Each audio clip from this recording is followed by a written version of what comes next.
Earlier this week, we did something that's never been done here at the White House. We had a Twitter town hall. I even sent my first live tweet as president. The questions at the town hall were sent in from across the country and covered all kinds of topics, from jobs and the economy to education and energy. Lots of people also submitted different versions of another question. They'd start by saying that our politics has grown so contentious. Then they'd ask, when will both parties in Congress come together on behalf of the people who elected them? That's a really important question, and it goes to the heart of a debate we're having right now in this country. And that's the debate about how to tackle the problem of our deficits and our debt. Now, there are obviously real differences in approach. I believe we need a balanced approach. That means taking on spending in our domestic programs and our defense programs. It means addressing the challenges in programs like Medicare, so we can strengthen those programs and protect them for future generations. And it means taking on spending in the tax code, spending on tax breaks and deductions for the wealthiest Americans. But I also know that Republicans and Democrats don't see eye to eye on a number of issues. And so we're going to continue working over the weekend to bridge those gaps. The good news is we agree on some of the big things. We agree that after a decade of racking up deficits and debt, we need to get our fiscal house in order.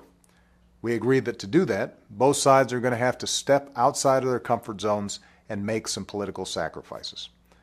And we agree that we simply cannot afford to default on our national obligations for the first time in our history, that we need to uphold the full faith and credit of the United States of America. With a recovery that's still fragile and isn't producing all the jobs we need, the last thing we can afford is the usual partisan game playing in Washington.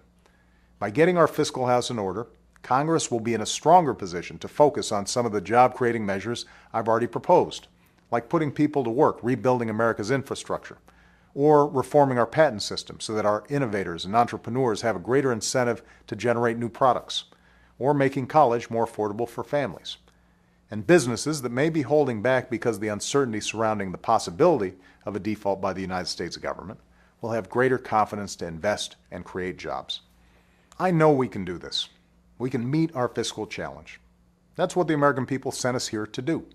They didn't send us to kick our problems down the road. That's exactly what they don't like about Washington. They sent us here to work together.